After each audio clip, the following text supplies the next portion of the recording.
Are you a football fan? Have you ever found yourself wondering, what in the world was that ref thinking? Well, Mike D, the referee, is here to help you. Join me on Whistle Talk as I talk to professionals on the field and in the booth to help you understand what is going on inside the mind of a football official.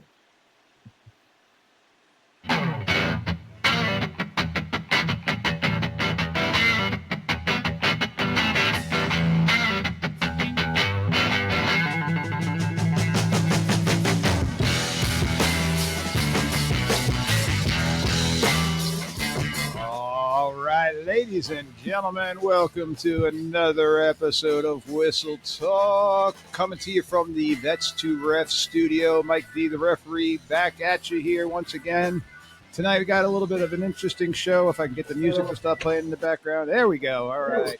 Got a little interesting show going on tonight. We got a little round two of the round table segment with white hats, but tonight's going to be a little bit different than the previous white hat talk. Tonight I got some newer white hats, guys, that I've when I put it out on the Facebook chat, that were basically within the last couple of years or coming into their first year of officiating and being the white hat. So we're going to talk about some of the challenges that newer white hats have. But before we dive into that, if you are enjoying the show, ladies and gentlemen, my podcast spiel, if you're enjoying the show, do me a favor, hit those follow and like buttons, subscribe now, do all those things that are totally for free. Helps other people find our podcast now that our season is upon us. I am days away from opening kickoff. We want to really get the word out there and get people listening to us so they'll leave us the hell alone in the bleachers and all those fun stuff. While you're at it, if you leave a quick review of the podcast or possibly share an episode with somebody that you know that might enjoy it, or even if you just share it on social media, it will help grow the community. You can go to my YouTube page if you like. You can go to YouTube, Mike D, at Mike D the referee, I'm sorry, and you can subscribe there. So if you want to get a visual and see my beautiful face and my awesome background, and Keith, you got to point out your Madden football too when we get a moment. You could take a look there on the YouTube page. And once again, if you would like to buy me a beverage, which I needed one tonight, just got home from my son's football practice and it was a doozy, so I need to have myself a little beverage. You can go to buymeacoffee.com/Mike D the referee. Every little bit helps, but if not, just hit that like button. That'll be good enough. So with that said, let's dive into tonight's episode. So, gentlemen, how you guys doing tonight? You guys ready to rock and roll for the season? Oh, yeah. Yep. Oh, for sure. For sure.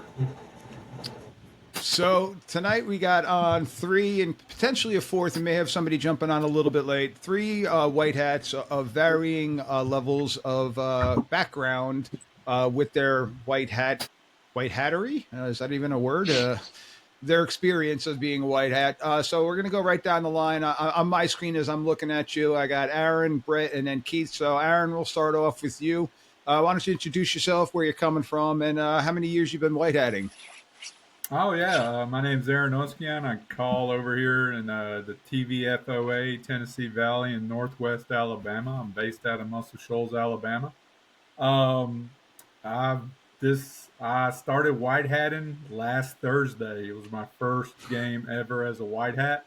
I got the call last Wednesday night.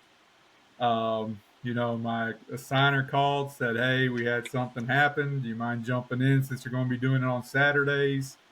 So, yeah, got my first live white hat action last Thursday night.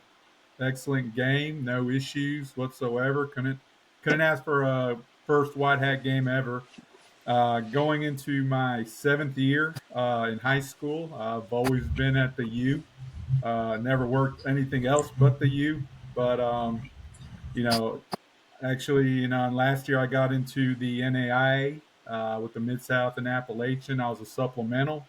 And about a month or so ago, I got offered to become a crew chief. So, and without even thinking, I said yes. Attaboy. Nice job. All right, next in line, we got Brett Wiggins. Brett, how are you? I'm good. I guess my background, I'm apparently from the same state as Aaron. I'm down here in Calhoun County, kind of halfway between Birmingham and Atlanta. I call with Mid-East Alabama Football Officials Association. I started in 2020. Started white hatting, I guess, 2023. I had my first Friday night varsity game. I've been doing a little bit on Saturdays, and last year I did about 8 games, I think, at white hat, and the rest of them were split up between back judge, side judge, field judge, which is where I started at, to begin with. I was side judge last Friday night on our first game of the year, but I'll be white hatting tomorrow, Friday night, Okay. for our local Christian academy that plays 8-man, and then who knows where I'll be after that. Yeah, we're going to have to touch on that 8-man stuff because that is completely foreign to me here in New Jersey, the 8-man. I know it's out there. It's in a lot of places, but for me, I still can't wrap my brain around it. I think arena football and stuff like that. So last but not least, Mr. Keith DeShane. How are you, sir? I'm doing good. I got to say something about the 8-man football. I played umpire for one of those games. I got almost 10 miles in. I was like, I don't want to do one of those games again. I'm from Geneseo, Illinois. I cross the Mississippi every day to go to work. So I work Iowa games and Illinois games. This is actually my first year as white hatting. I've been refereeing for 4 years now, and I went to a clinic where it was Larry Smith and Ron Torbett and Sean Smith were there from the NFL, and they said if you can white hat, you should white hat. So I was like, all right. He did the Super Bowl last year, so I'm going to do it. Yeah, he's got a little bit of a clout, so I guess he could make those recommendations. Yeah, he was at our state Officiate Alabama Day this year. Is that Ron Torbert? Yeah, Ron. That's good stuff.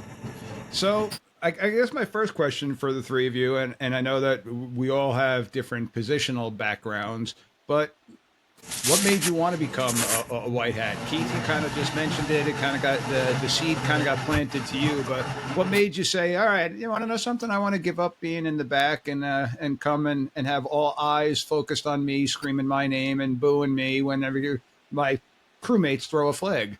So what made you guys decide to be white hat? So Keith, I'll go with you first on this one. What made me want to be a white hat was the PV games and like JV games.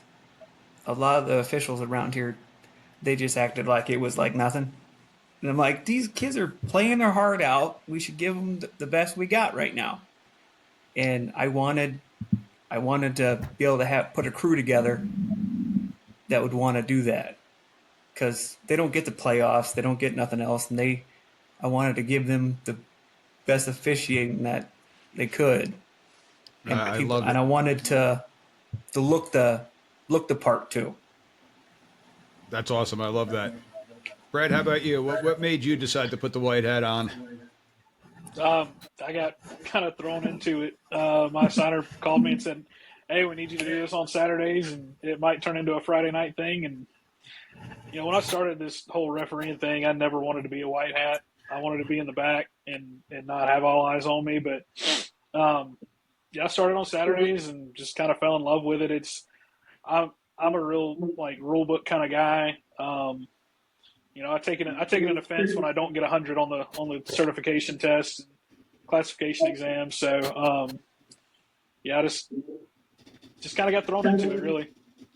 Now, just for clarification, you're talking about Saturday games versus Friday night games. What's the difference? Because here, where I am, we have some schools that still don't have lights, so we still have varsity games Saturday afternoon. So in our association, we actually call our Saturday games youth football, but we call it D4, so Division IV football. Okay. But yeah, it's just youth ball. Usually we've got 3 games on Saturdays, and it's I think 12, 10, and then 8-year-olds or something like that. So okay. So my son's now 14 years old, so he's middle school, 8th grade, and we have AYF here in New Jersey, so he's on the 14U AYF team. So that's where I just got back from coaching from, and like I said before, it was a doozy. So this pour me or buy me a beer is necessary tonight. So, all right, Aaron, how about yourself? What made you decide to put the hat on? Well, I never honestly, I've always had the itch to move over there. Playing ball back in the day, I've always played multiple positions. I always went wherever my coaches asked me to go.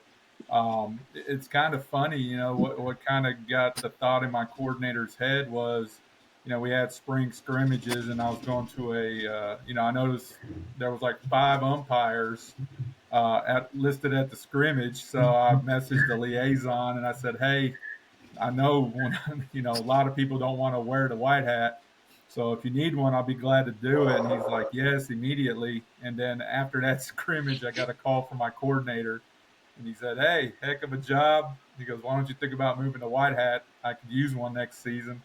So I've always been told by my mentors, whether it's line judge or back judge. I don't know if they have 250-pound back judges at the next level. I've seen a few, but you always say yes. And when he said the white hat, I was driving down 840 in Tennessee, and I almost drove off the road. And I was like, yes, sir, I'll accept it. So I jumped on it and immediately went home and started watching YouTube's on refereeing signals. Just started that day about a month and a half ago. So, but no, I'm excited and interested in learning a lot more. Plus, it gets me in the rule book, so I figure it'll, I'm pretty comfortable at the U position. I feel like it's second nature to me. And, I figure it's a good challenge and gets me out of my comfort zone in the officiating world. Yeah, and I found that transitioning from the U to the R was a little bit easier. And I'm saying easier, and I know there's a lot of, and talking with people in the past, that a lot of them came from the back judge spots or the deep wing positions up. I kind of felt personally that it was easier from the U position because I'm working one-on-one with the R every single game. So it's them and myself that are doing the constant communication inside and relying on our crewmates the whole time to kind of help us out. And as the U, have my back literally and figuratively. But I know a lot of deep guys, kind of like the catcher position in baseball. The deep guys are seeing everything at a broader spectrum, so they're seeing the entire game. So they're bringing everything in a little bit better than sometimes we are being short. So a couple different ways that people have transitioned from it, but it's funny that you guys are talking about it. My first game that I ever, as a cadet, I worked a freshman football game with in my association, my chapter. We're 2 counties here in New Jersey, and I'm in the southernmost area of our chapter, and they put me with 2 of the most highly regarded officials in our area for a freshman game. And it was my first game on the field. And I walk on the field, I introduce myself, and they're like, "All right, Michael, where do you want to be?" I'm like, "Oh, well, I want to be the R," and I said it completely sarcastically. And the one guy who's done multiple state championship games and the other gentleman who was on his crew was the mayor of one of our neighboring towns. They're like, all right, you got it. And my reaction then was like, haha, oh, shit.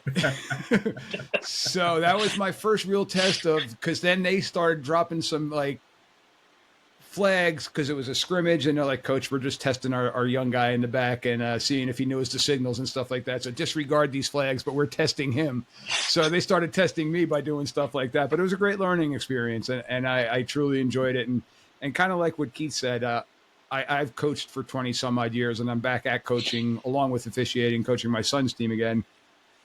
I know how hard these kids work. At the high school level, I coached college football and now coaching the youth football game. I know how hard these kids are putting in the time. I want to give them the best officiated game. I want them to not know that we're there and just remember the football game and not the official. So if I can do my part for them to forget me in the long run, I think I'm doing a good job. I mean, yeah, I'm going to call those blatant fouls and safety fouls, but I want them to have a clean, safe game. So Keith, I really loved that answer. Not that I didn't like Aaron and Brett's answer, but talking just it's resonating with me because my son just had his first AYF game this past weekend, and we had a couple of cadets that were working the game, and it's all part of my association. So I was kind of coaching them through, because our game was a blowout. So I was kind of coaching them through some of the different things that was happening. I'm like, all right, you should have thrown a flag on my son on that play. So things like that. And you have the opportunity to coach at that level too. Being an official, you could still coach along with the coach. Yep. Like, hey, 100%. you gotta keep your head up. Don't spear him with the top of your helmet. Yeah, and it's funny too, because I don't know, Aaron, if you relate to this as a you, the kids on the field, especially in the high school games, if I talk to them, they're like, "Okay, coach," because it's just ingrained in their minds. "Okay, coach, yes, coach," and they're like, "Oh, wait, I'm sorry, Mr. Official." I'm like, "Guys, I'm a coach too. Don't worry." But it's just how they speak. Yeah, I mean, I get called coach all the time. I mean, every time I see somebody diving in head first, I'm like, man, keep your head up. I don't go into too much details. Just like, man, keep your head up, safety, stuff like that. Don't jump on the piles. It's, because and they understand. Sometimes they'll start paying attention and acknowledge you once you catch it, because you don't know how consistently they hear that every night, or Yeah. every time during the game. So, Brett, I'm going to throw this next question at you. What did you find to be probably the most challenging aspect, like your first game walking out there, of being a white hat? Like, what was the one thing that was going through your mind? Was it penalty enforcement? Was it game management? Was it the signals? Like, what do you think it was? Really, it was the coaches' meetings. Like, I had hardly any idea what to ask and what I needed to do, and I kind of stumbled my way through it the first time. But after that, penalty enforcement's not that hard for me. Not to like brag on myself or anything, but I feel like I'm really comfortable with penalty enforcement and just making sure that all the rules are followed and everything like that. So yeah, really the coaches meeting. How about you, Keith? Well, when I put the crew together, I made sure I had a well experienced official, if I want to call them that. So I wasn't worried about that, because the umpire and the head linesman, we only have 5 in our area. Mm-hmm. I knew they could do the penalties. My biggest thing was the signals, because as soon as I'm on the field, I'm like, what's the holding call? I don't remember what the holding call is, and especially when they have like the PA system, and you hear yourself, it takes a little bit to get used to. I haven't been lucky enough to have a PA system yet, so myself included. I haven't been a white hat for a game with the PA system, but I've worked as a U for a couple of games with the PA system, and I know my white hat leans on me as being the umpire too, of making sure, and he reminds us pregame, if I screw up, you all screwed up, so make me look good, so we all look good. So we're sitting there, we're like, hey, it's holding. So we're kind of like giving him little subtle hints behind the play that other people aren't seeing to kind of make sure that he's on point with it. I just told him, if I'm doing something wrong, tell me in my ear with the OTO. Mm-hmm. Let me know. Like, if I'm doing something wrong, just let me know. No one else can hear that one. Yep. I got one of those little laminated cards off of Umpatire or somewhere that's got all the signals on it and everything, and I keep that in my game card wallet. And I think I've got like 4 or 5 of them, and I'm not going to lie, I don't think I've actually ever looked at it, because I feel the pressure of, okay, the eyes are on me. If I'm looking through my card, what am I going to? So yeah, I feel like I use it more when I'm not the white hat than when I am, just to help out the white hat. So the first game that I was a white hat, I was a guest on a different crew, so it wasn't even my crew. But lucky enough, I had a very experienced short wing who had his back to the press box, who was giving me all the little here, just giving me very subtle just hints, just to remind me as I was facing the press box. And he was just like, okay, and then he would give me a little thumbs up. So, but it was very subtle, and I was very appreciative of it. But yeah, that definitely helped me out a lot. But I mean, it's the signaling is something that we look bad because even though we may give the right signal, the guys in the press box, do they know what all the signals are? So it's one of those things that I feel it's something that we do need to have the responsibility of as an R, and we should be very good at it, and it falls on our shoulders to know that. But in the end of the game, did we adjudicate it correctly? Did we mark the ball off the proper spot? So that's my bigger concern, and I guess that's the umpire in me to make sure that I'm marking it off and getting the right spot from there. So, Aaron, how about yourself? What do you think was the most nerve-wracking thing the first time you put the white hat on? Well, I got two things. First, of course, is going to be the signals. I'll never forget. Over the spring, I did my first signal, and I did personal foul on the defense. And man, I was so confident. And I go back to my spot, blowing my whistle, ready to play. And then my trainer comes to the side. He goes, "Hey man," he goes, "What's the personal foul signal again?" I'm like, "Oh." He goes, "You sure it's not this?" I was like, "No." I was like, "Oh man, I did that, didn't I?" He goes, then we had a conversation. He's like, "Hey, slow it down. Take a deep breath." And no joke, a couple of plays later, I did holding.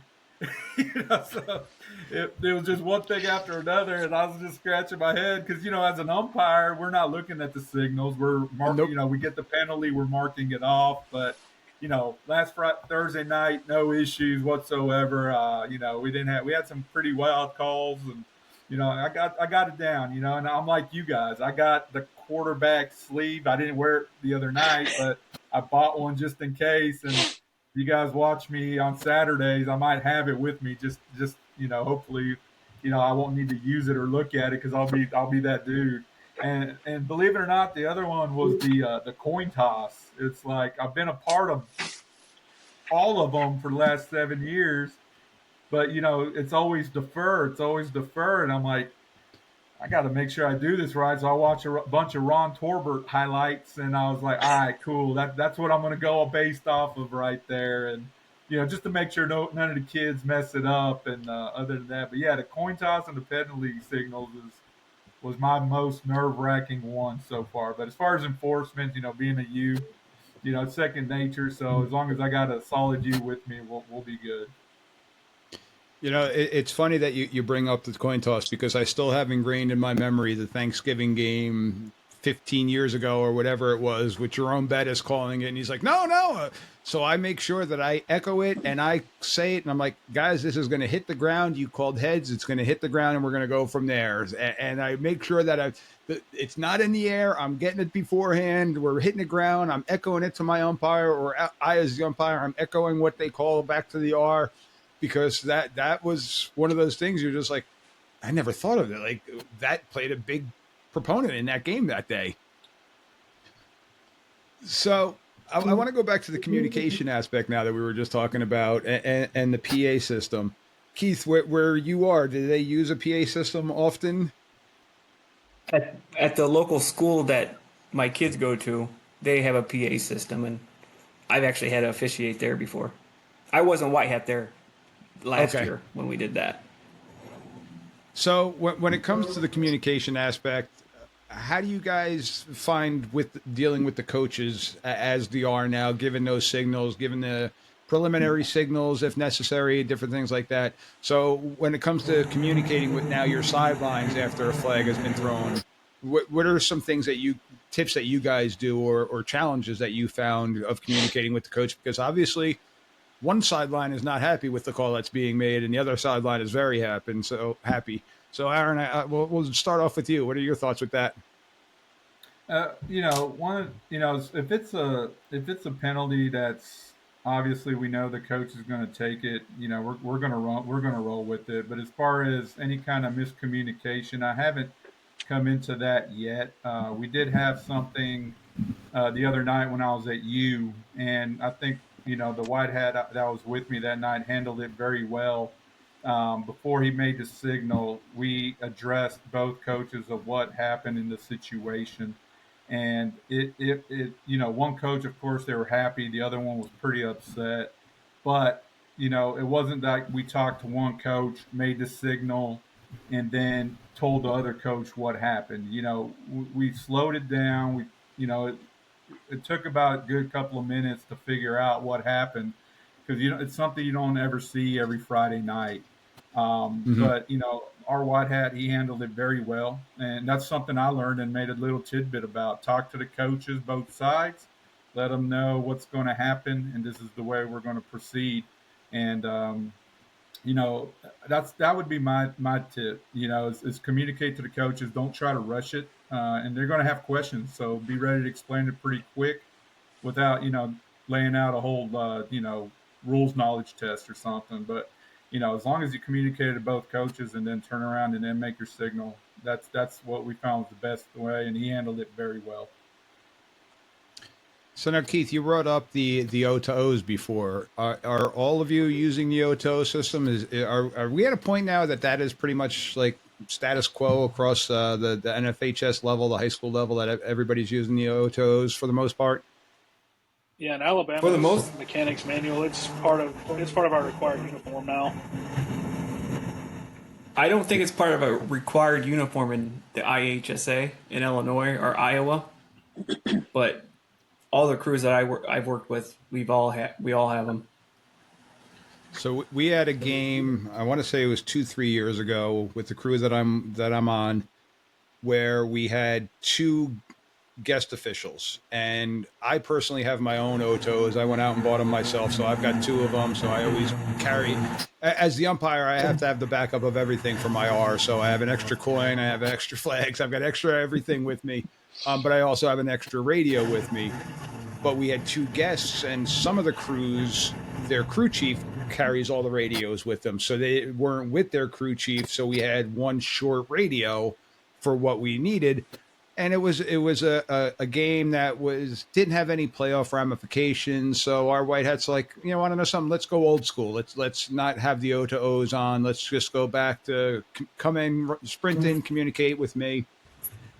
Well, I could tell you I felt naked out there. And it was one of the harder games that we had in a very long time because it was 2 very undisciplined teams, to say the least. So trying to communicate stuff across the field to the other sideline and trying to communicate it, get it to the coach.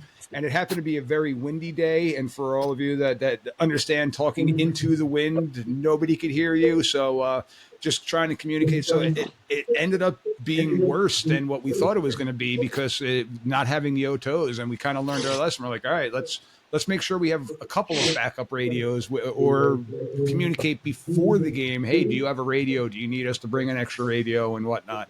But yeah, the O-toes are it's not mandatory, but it is highly, highly recommended here in New Jersey. So you guys all the same? Yeah. And being back judge without a radio, you're running a lot if you throw in a flag. True. Yeah. Yeah, we got them. We use them up here in Northwest Alabama. I tell you what, guys, if you don't have that push easy talk, this is my first year using one. Oh yeah. Oh, night and day, so much easier. If anybody wants, hopefully you get a kickback for a show if sales increase, Mike. Those things, I've always looked at them. I've always thought they were pretty cool. Not for the look, but for the easement of it, instead of looking like, what's that guy from South Park talking on his voice or something. But, because sometimes you can't really get there. You're like, hey, did you hear me? But with the easy talk, oh, man, the communication's so much clearer and simple. And, it's easy. It's a lot higher sound quality, too. Exactly. So, Aaron, tell us, where can you find the Easy Talk headset? On Mike D's podcast. Honestly, I cannot tell you the website. It's on RefQuest. Man, I've actually scouted them. I've shopped around for it. If you want, I could send you the link to send it out. I just gave the website to one of our fellow officials tonight at my our junior high game I was working. Is goodcallofficiating.com. It's the speakeasy headset. Yeah. Yep. That's another one. Yep. Penaltycard.com is what I use, and it's on there. So I actually took penaltycard.coms. I bought their penalty cards, and I actually made my own call card that I utilize as the U, because their call card is great, but at times it was a little bit too much, and it didn't have enough scoring columns for some of the games that we were working. So I had to modify it and add scoring columns, because I want to say there's only like 7 scores, and the way that I track the scores, it's a line per score, so I know who scored and when and everything like that is how I use the scorecard. But yeah, they got some good stuff at both those sites. So good stuff. So you guys were talking about, some of you kind of were thrown into it. And we still have across the country a shortage of officials. I know here where we're at, we have, for the 2 counties that I work, I think we have 16 crews, and we're looking to try to get to 17 or 18 crews. But Keith, as you were talking about putting together a crew, that's a challenge in its own right. So kind of tell us about how you went about putting together your crew, and what were the steps that you were able to take? Because I know everybody's a little bit different, and I know some people don't even still have set crews in different states. So that's a whole unique issue in its own right. Well, here we have 5-man crews, and I got asked from my assigner, hey, you need to if you want to put a crew together, because we need another crew. And so I looked and looked and looked, and I was asking around, trying to find everybody, and I umpire baseball. Okay. So 2 of the guys that I umpire baseball with, I was like, hey, you guys like football? Come try it out. Just give me 1 season. 1 season. I'll pay your fee. Give me 1 season. And they came over, and they love it. I found a 19-year-old kid. I shouldn't call him a kid, but he's 19, and he's our back judge. He can run around all night. He doesn't get tired. Like a gazelle. Yeah. And our head linesman, he was white hat for a long time, and he was going to train me to be white hat for a couple years, but that didn't. He retired, and now he's like, all right, you're white hat. I'm just going to yell at you through the OTO. So he makes sure that we're doing everything right. And our Connor and Ryan, they're the brand new guys, and they're brand new, and we're doing varsity. So I'm like, all right, very nice. You guys, it's baptism by fire. You guys, we're doing it, okay? And so now, when you're saying they're brand new, they haven't officiated at all in a high school game? No, last week they didn't. Their uniforms weren't even here yet. I have extra uniforms, and so, our umpire is like, he's like 6'1". I'm only 5'10", 5'9". I and so I'm like, all right, here's my extra pants. They're gonna be high waters, and this shirt's gonna be really tight. But I mean, everything worked out. Everything worked out. So but the it way was that just week 0, it was a scrimmage, so it was all right. So the way that we kind of did it here in New Jersey, especially when I was coming up through the ranks, is my first year on the field, I was only allowed to do varsity chains. So I was kind of an observer in essence. And I was one I loved, and I got it in the background. I loved being on the box, where a lot of people don't like being on the box. I was a guy, I wanted to be on the box because I wanted to be in that short wing's ear and communicate with them to learn, and not just hold a stick 10 yards away from somebody else that I couldn't talk with. But our first year, we couldn't do any varsity games, but we could do all sub-varsity, so freshman and JV games, plus all youth games. So that's where the story, my first time on the field of a high school game with those 2 gentlemen that threw all those phantom flags, kind of threw me baptism under fire, like you were saying, Keith. But right now, we kind of went away with that in New Jersey because of the COVID years. And I know that kind of hit everybody with the officiating world a little bit different. So we were allowing first year guys to come on the varsity games, and it was a challenge in its own right, because for some guys, especially if they don't have a sports background, if they're just getting into it, it's a different atmosphere, and especially if you throw them into a big game with a better crew that are used to working with each other and things like that, it could be a challenge. So Keith, I wish you a lot of luck with them, but it sounds like you got a good group of guys that you're working with, though. Hopefully. I first couple down for like a deer in the headlight, but we're good though. We're good. There you go. So now, Brett and Aaron, do you guys have set crews where you are? No, we don't. On Saturdays I do have a set crew. I got my crew 7. We run 7-man in Mid-South and Appalachian.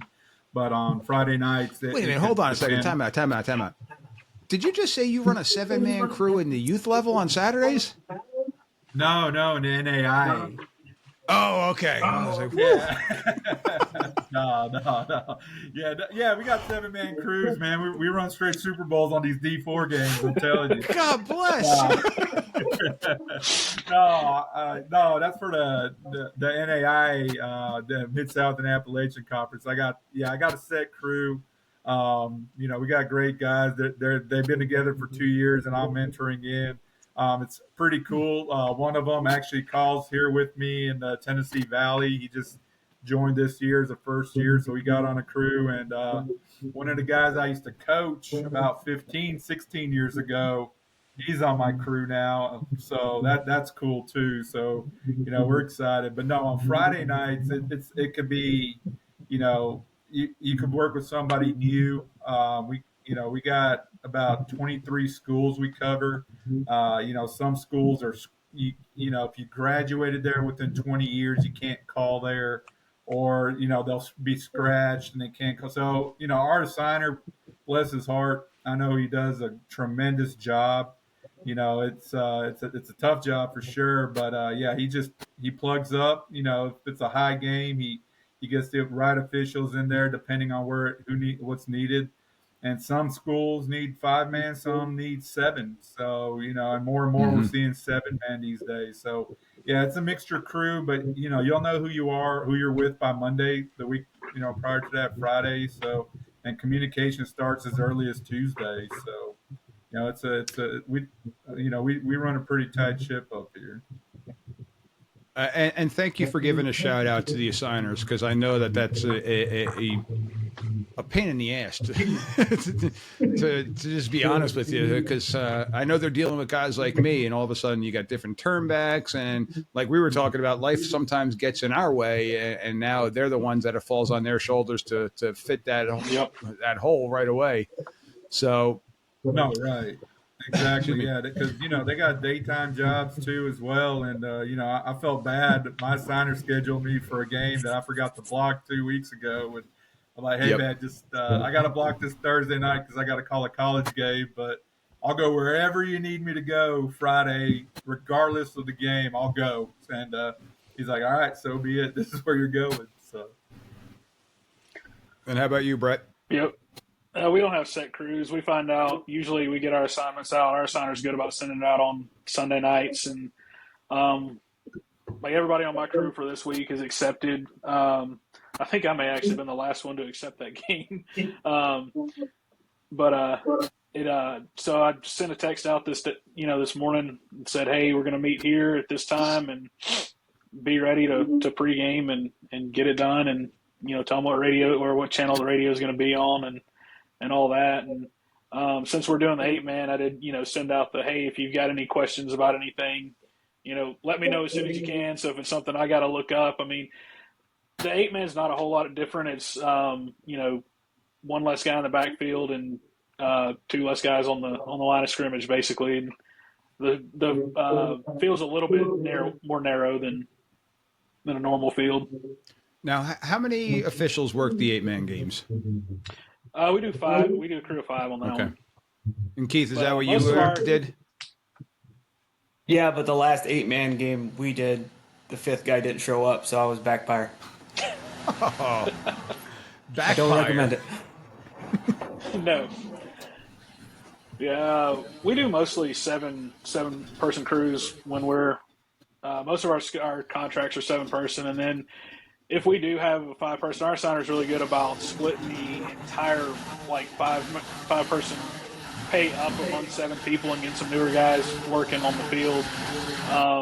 And we get a little bit less, but I mean, I'd rather take $10 less game fee and have 2 more eyes on the field, or 2 more sets of eyes on the field. So now, Brett, you brought up before about pregame. So how do you guys go about with pregame, especially Brett, you and Aaron, with when you're getting a different group each week, even though you may be familiar with who the people are, but they might not have all worked together as a cohesive unit before. So how do you guys approach your pregame with crews like that? Honestly, with me, it depends on who's on my crew. Like, I know the guys, and I know who's worked more than what. And sometimes if we've got a less experienced guy on the crew, I'll send out a text, say, hey, can you go over this penalty or this part of the rule book in our pregame meeting? Tell me what the difference between pass interference and defensive holding is, that kind of stuff. And just get them in the rule book and get them thinking about it and get them in the case book. That way, they've got something to do and something to dive into. So with that, have you found any pushback? Some people who didn't do their homework assignment? Luckily, I haven't yet. I don't think I will. We've got a really good group of guys, and all the younger guys are eager to get on the field. So they want to show that they're into it for the long haul. So yeah, because I mean, as much as we don't want to talk about it, there are a lot of people out there. I shouldn't say a lot. There are a minority group out there in stripes that are there for their egos. And from what you're talking about, you may send a text message to somebody and they're like, I'm not doing this homework assignment. I know what I'm doing. And why the hell would I do something like that? And so you do get some pushback at times. And we have rating systems here in New Jersey. We get outside entities that come in and observe us and critique us, and they don't know the individual crews anymore. So we get graded at least once, sometimes twice a year on our performance. So that helps us on who's going to be eligible for playoffs and things like that. So when you're talking with the different crews and stuff like that, how does it work then with going, and I'll again focus with Brett and Aaron on this one, being you guys are placed on different crews each week, how does it go for playoff assignments and things like that? I know the first round's our district director, and then I think the rest of it goes to the state, if I'm not mistaken. Aaron, you can correct me if I'm wrong. I think you're right, Brett. That's how it goes. When I first got into my first playoff game, my white hat, who calls in the Sun Belt now, he basically sent out, list by list who handles what. And, my thing was to look at O-line tendencies for both teams and, do our homework on that. Somebody else might have got something like, play tendencies, what to be prepared for on third and short, or what do they usually run. So we never really got any kind of pushback.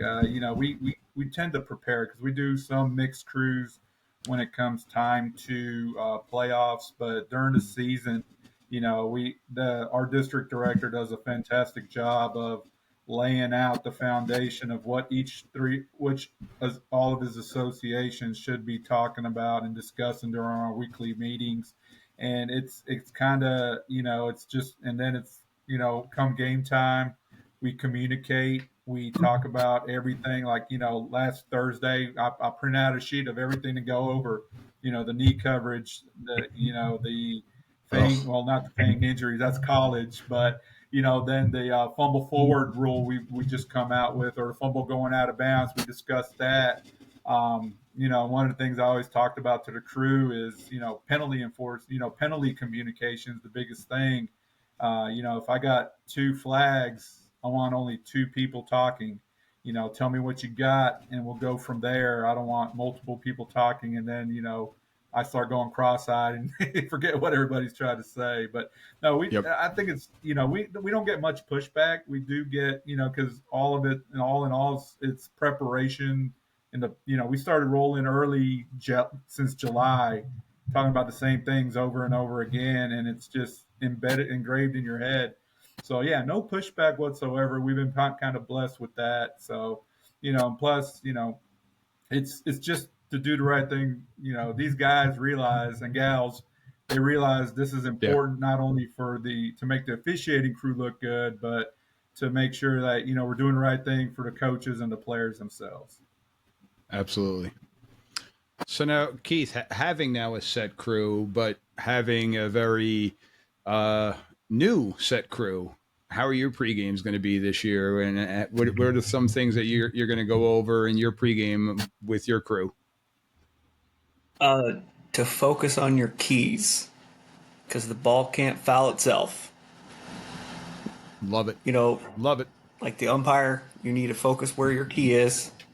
Don't watch that ball getting thrown over your head. That's not your key anymore. Don't watch that. And when the ball gets thrown, you gotta let me know through the OTO if it got caught, if it went out of bounds, because I'm still watching the quarterback. So you got to talk to me and let me know if the clock needs stopped or they got a first down to stop the clock and start it back up when they got the first down, or if you got pushed backwards out of bounds. Yep. Knowing the keys and go ahead. I'm sorry. Just knowing the keys, and I have a plan with Pete, the more experienced official, to have a topic each week to go over before the game. Okay. And if it's really windy, we'll go over like, hey, it's really windy. Remember, if the punt comes back behind the line of scrimmage, don't blow that whistle. They can pick it up and go. Yep. They probably got mad or sick of me saying inadvertent whistle. Like, I don't want an inadvertent whistle. I know it's going to happen. We don't say that on this show. I don't want to hear it. We don't say that on this show. It's not allowed. I keep saying it's Voldemort.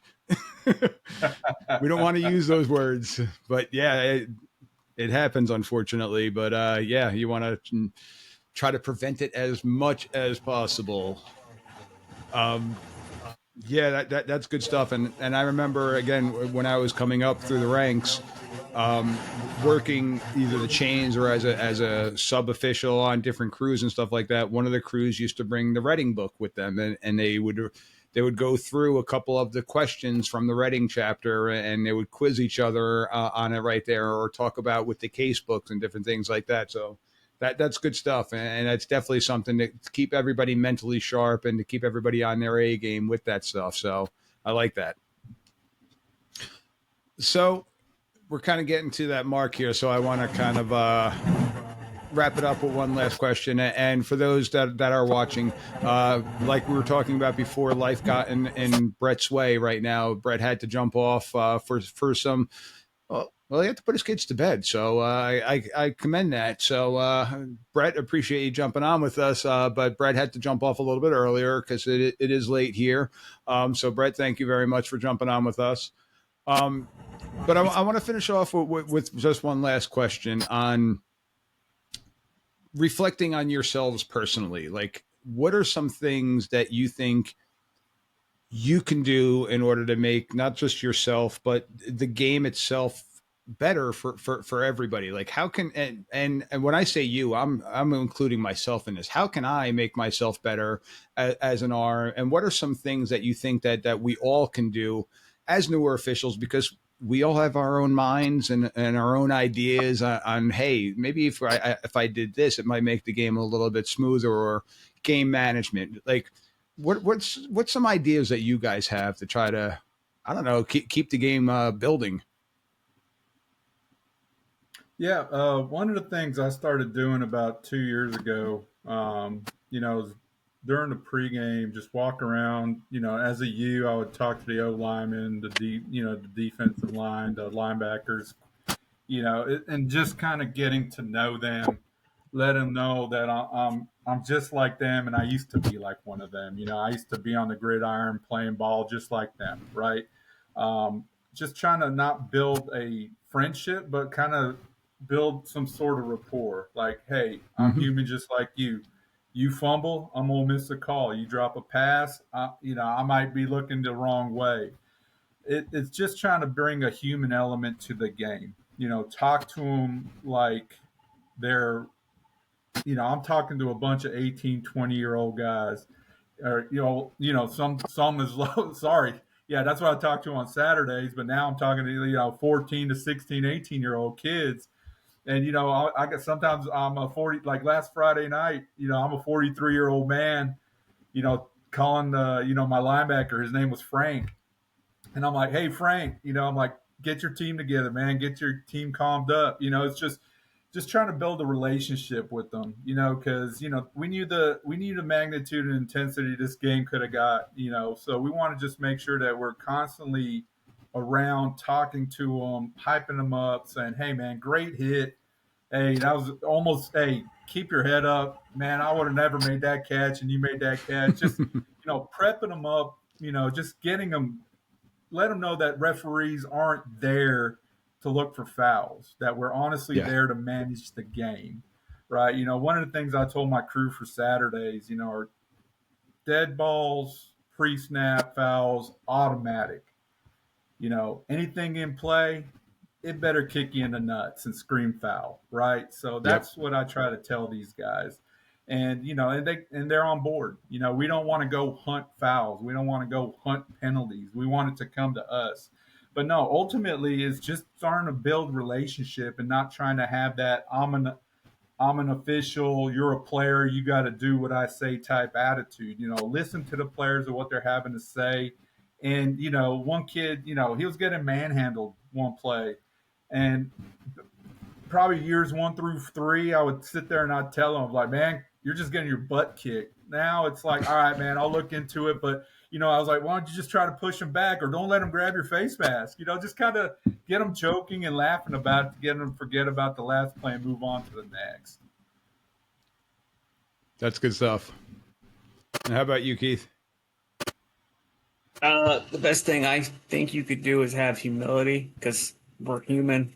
We're imperfect. We're gonna make mistakes, and talk like Aaron said, talking to the players and letting them know, like when the huddle comes in, I'm close to them, so I'm talking to them and I'm letting them know. And when they come to me and complain, I listen to them. I hear them. I'm like, all right, I'll let my umpire know that he's grabbing you on the backside or downfield. I listen. I acknowledge them. I want them to feel heard, so they don't get mad at us, and they feel like, hey, they're hearing us out. They're listening to us, and so I want them to have an easier time and just to play football, not to have to worry about having dirty plays or having favoritism getting shown anywhere else. Yeah, and I got a funny story that kind of ties into what both you guys were saying. I had a game scrimmage last week, and it was two from opposite ends of the state here in New Jersey. They were coming together because they wanted good competition, so they brought each other in, and it was getting heated because it was a private school versus a public school, so it was getting heated. And I was the U at the time, but me and the R were working hand in hand with each other, and kids started mouthing off to each other, and I'm like, yo, I'm like, what's the matter? And he's like, Mr. Official, 67. He tried to punch me in the nuts. I'm like, who? He's like, 6'7". I'm like, 6'7", and did that, and it broke the tension because it's something stupid that the kids know from YouTube. I don't even know where the heck they got it from, but my son says it way too much. But it broke the tension, and it made the kids like, all right, let's go play football. So both teams went back to the huddle. They had a quick chuckle, and then they played football from there. And I just got lucky that the kid was complaining about number 67. But I'm like, it's little things like that. It's the communication. It's to let them know that, yeah, we are human, and we do have lives outside. And yes, my son says the same stupid things that you guys are saying right now. And it made them it made them feel relatable to me, and vice versa, if that makes sense. But it definitely broke the tension, and the communication aspect, it was huge. And I think my R looked at me. He was a little bit of an older school individual. I was like, "What the hell did you say?" I'm like, "Don't worry about it. His kids are older than mine." So Yeah, anything you can do to relate to the guys. I mean, they're out there. It's an emotional game. They're going to say things. It might be a minimal hold, or to them, it's a huge hold. But if you sit there and explain, I'm like, hey, man, if you're going north and south, it ain't there. But if you start moving east west and trying to make an attempt at the tackle, maybe we'll be able to catch it for you. But ultimately, I just tell the kids, especially on Fridays and Saturdays, just respect the game of football. It's that's what it all comes down to. It's just respect the game, and that could be very broad, and then it gets them to thinking. I don't tell them how to respect it, but then it starts getting in their thinking process, and it resets them. It's just simple little terms, talking to them, because if you go in there gung ho, looking for penalties, man, you're gonna have a long night and a tough career. So yes. Keith, any last words? If you throw a lot of flags, and you're ticky tacky, it just makes the games. It makes it last longer, and the tempers get high. Yeah, 100%. Well, gents, at this point in time, I mean, I could probably spend another 3-4 hours with you guys drinking some cold beverages and talking football with you, but I don't want to hold you guys up from your lives outside of this wonderful world of football that we're in. So at this time, I want to, again, thank you guys for taking time out of your busy schedules. I want to wish you guys good luck. When we do air this episode, we will probably be in week 1 already at the time. I know we got week 0 coming up I got games myself the next Wednesday, Thursday of this week. So I start my regular season here in New Jersey for the high school games. And then then we're in the thick of it. And then it's all we're going. We're running with it. So I wish you guys nothing but the best of luck. I hope you guys have a very safe season. And if there's anything that I can do for you in the future, please feel free to reach out to me.